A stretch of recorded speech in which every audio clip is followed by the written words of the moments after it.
Oh man, I've been wanting to do an LP on this game for a long, long time.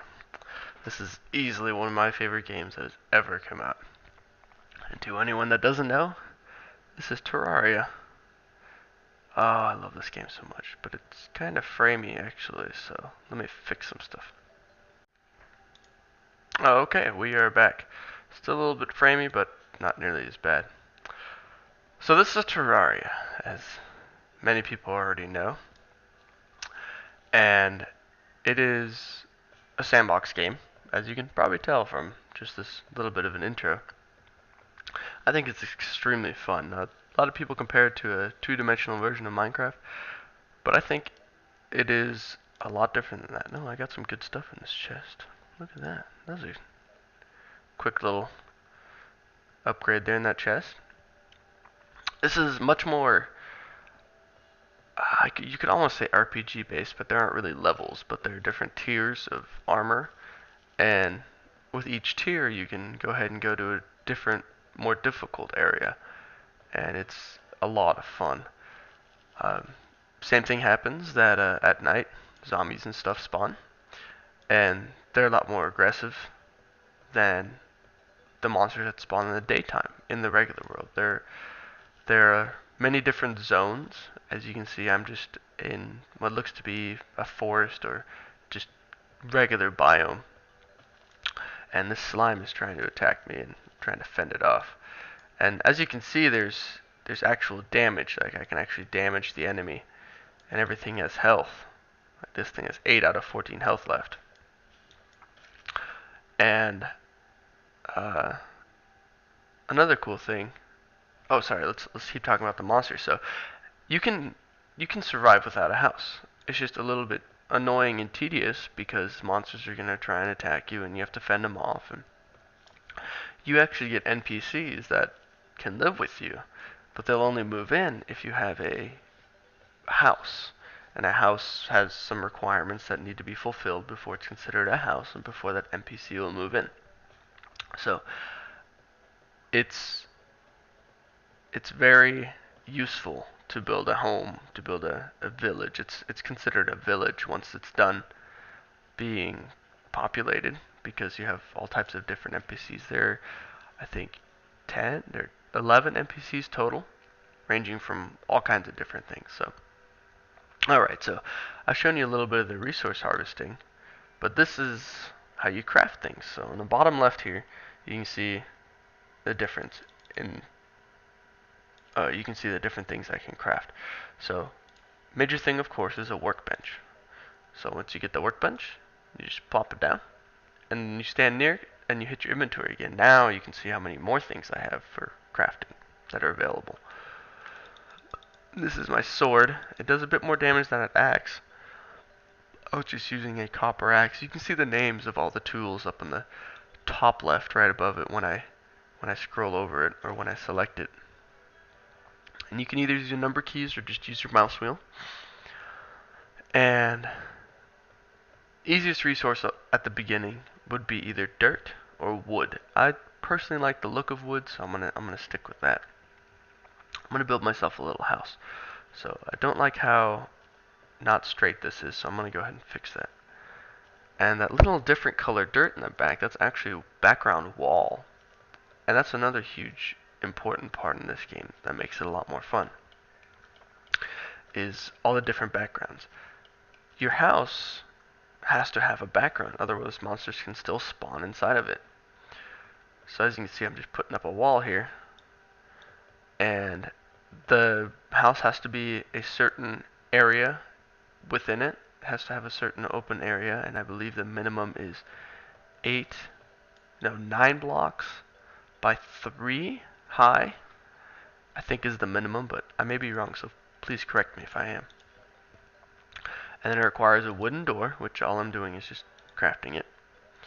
And then it requires a source of light, so that could be any type of a torch, and I just have the regular torches. And it requires something to sit on and something to sit at, or some kind of surface to put things on.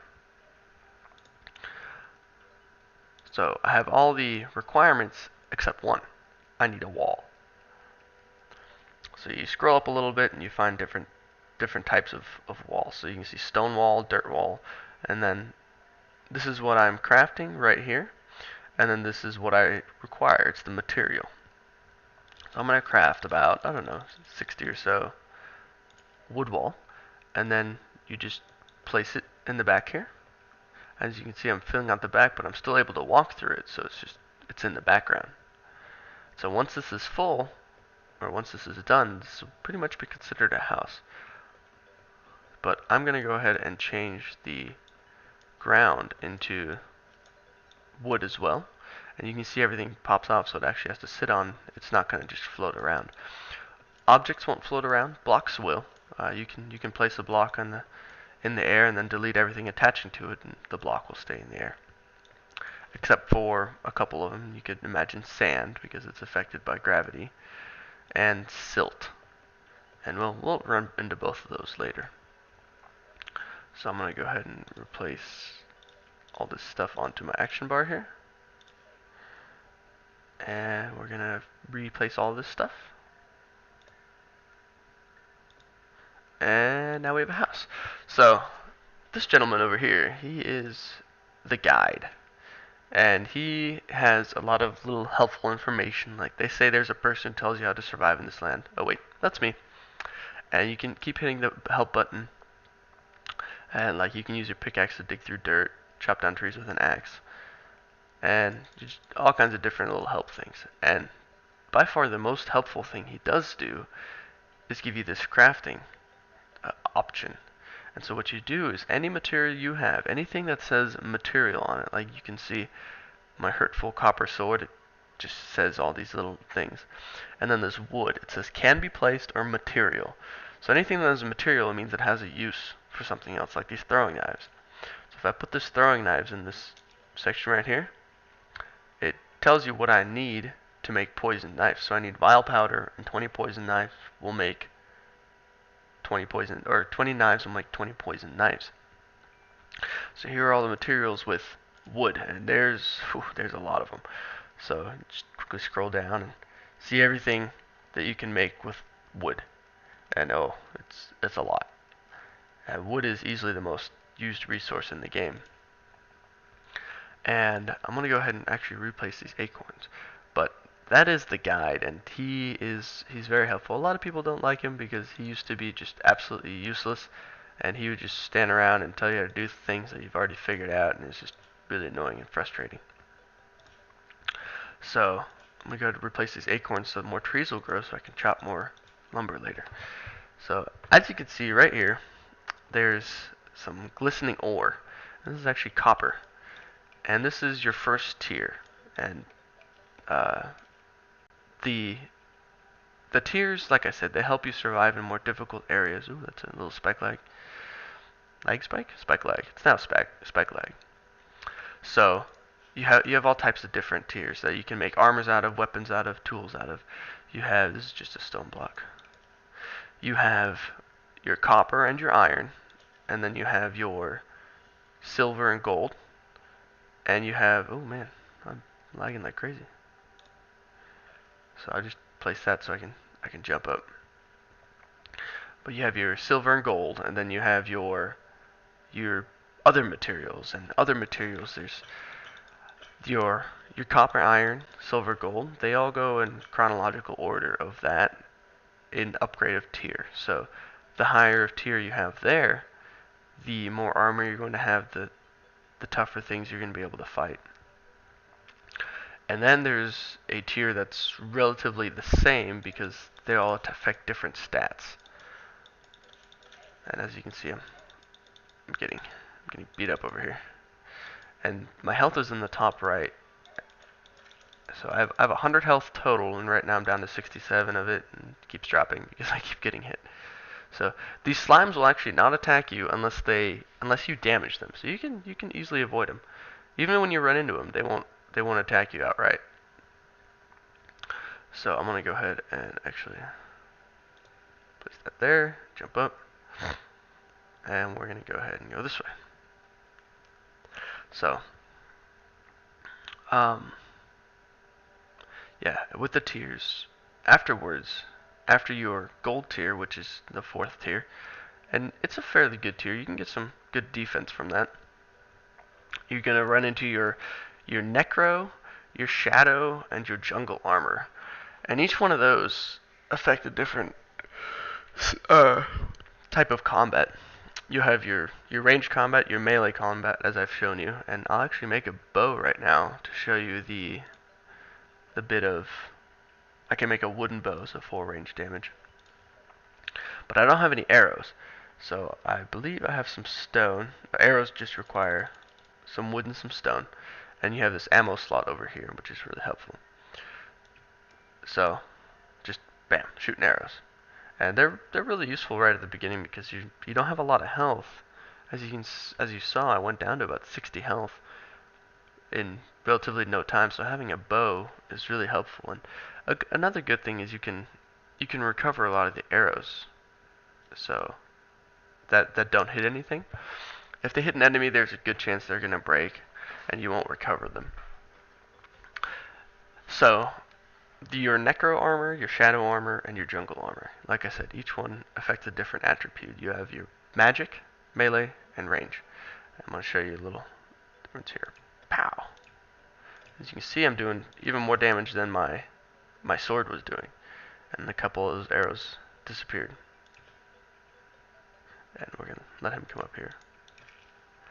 So, and then after that, you get your Molten Armor, which is underground, or it's in hell, or the underworld.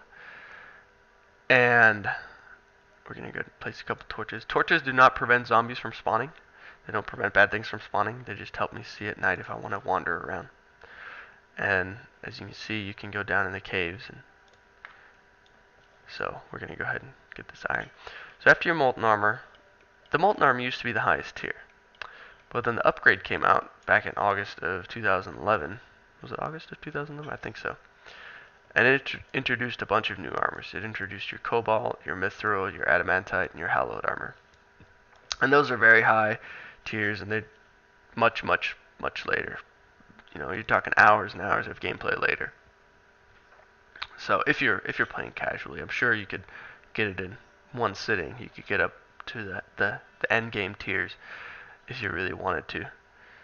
So we're going to go ahead and place a couple more of these torches. The cool thing is you can place torches on trees, make it look a little bit different, you know, rather than just placing them on the ground. And you can see all the little wildlife, the bunnies and the birds and everything.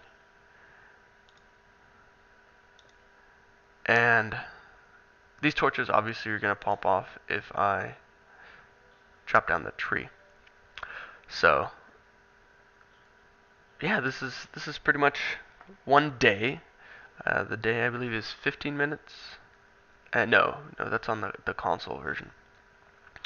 The day is probably like 5-6 minutes, and then nighttime is you can right click to continue crafting things past just one use of it. Another good thing is about this, like torches, as you saw, it was on that copper ore, but then it automatically placed itself to the side. There's a zombie coming to run at me, and they have a lot of health. They have 45 health compared to the slimes, which only have, you know, like 15 health. The green ones, at least. These things have a lot of health. Uh-oh. And they do a lot more damage. These are an actual enemy, you know. And killed that bunny. So that is the above ground play, and this is a snow biome. And I really like snow biomes personally. And this is an eye, a demon eye. And these are pain in the butts at the beginning because they do a lot of damage and they have a lot of health. But also, oh man, there's a zombie horde coming for me. Oh man. I need to get in my house. Ah! He got me. Alright. So, when you die, you spawn back in your original spawn point unless you have a bed. But I don't have the means to make a bed right now, so I'm just going to hide in my house. And we'll talk a little bit, and then we'll call it an episode. As you saw, those enemies are a lot tougher than the slimes I was facing. Zombies cannot break down doors unless there's certain events going around called the Blood Moon. And as you can see, this guy Harley, he's actually in my house now, and he's just hanging out waiting. And he registered this as a house, so he's safe in here. And every night he's gonna come to his house, and when you build more houses, there's gonna be different NPCs, and they're all gonna find their own house. You can't have two living in one house, but you can stack houses on top of each other, so you can make it pretty compact. Anyway, these zombies are pretty aggressive. They're pretty aggressive, excuse me. So I'm just gonna fight them. I'm just gonna fight him like this. Push him out my door. And you can see the money I'm getting. And money is a huge factor. Because you can buy all kinds of different goodies. And man, stop advancing toward me. There's so many zombies, and you can see they hurt NPCs as well. And oh man, am I gonna die? I'm probably gonna die. But as you can see, he got hit and he's running, so he's out of there. He knows what's coming. And they'll close and open the doors themselves. Money is a pretty big factor. You can buy some pretty cool things. Most of everything you're gonna craft, but some items you need money to buy the materials for it. And man, another zombie. Get out of here. This is where a bow comes in handy because you can do some damage before they reach you. Okay, I got 17 arrows left. That's more than enough. Headshots don't count. Unfortunately, I think headshots should count. But it's not up to me. And you saw this game could do critical hits, those really orange numbers that are bigger. It's a critical hit, so obviously, just like any other game, it's more damage, and they're random. You can get things to cause you to have a higher critical hit chance. This guy is persistent. But that 12, for instance, was a critical hit. Oh man. Oh, I can't believe I missed that shot. So, let's kill this guy real quick.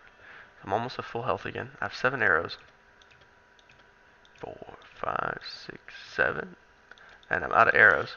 No, don't run out there, guy. Don't do it. Get back in here. That guy's an idiot.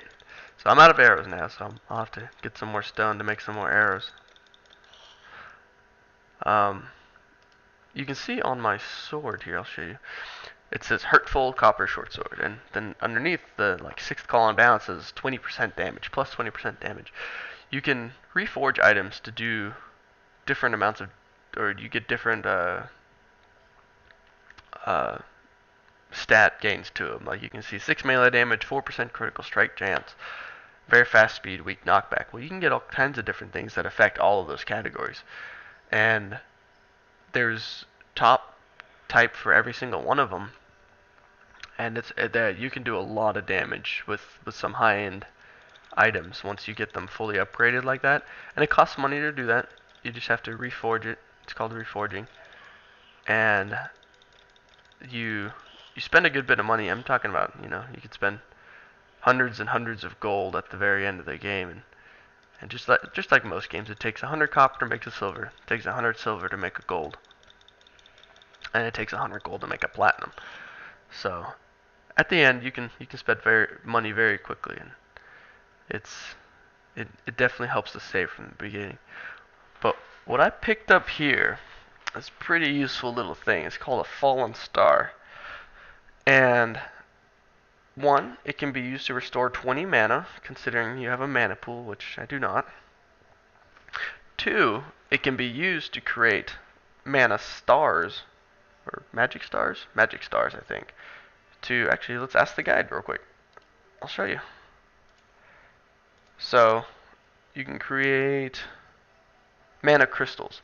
Requires 10 falling stars, and then it increases your mana capacity by 20.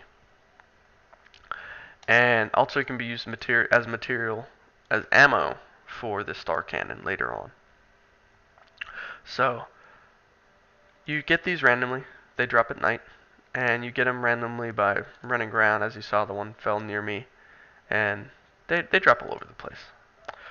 But anyway, guys, I hope you enjoy this first episode. And if you have any suggestions for what I should do, please go ahead, tell me about them, message me, leave them in the comments, whatever. And I hope you guys enjoy. I'll see you around.